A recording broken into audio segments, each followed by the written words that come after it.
2 3। मानव श्रृंखला आदर्श प्राथमिक विद्यालय कुंजैला के बच्चों द्वारा 11 नवंबर के ये गोविंदपुर विधानसभा क्षेत्र में और नवादा जिला में वोटिंग है विधानसभा के, ओकरे जागरूकता के लिए मानव श्रृंखला बनावल गेलो। 11 नवंबर देख लो कितना सुंदर लग रहे बच्चा।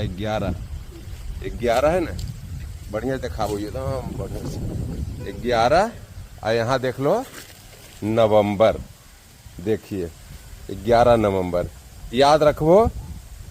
अब पहले मतदान फिर जलपान। 11 नवंबर।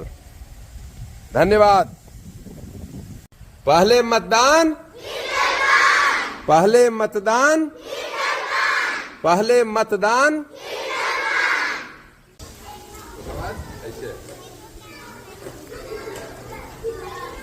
जय लोकतंत्र।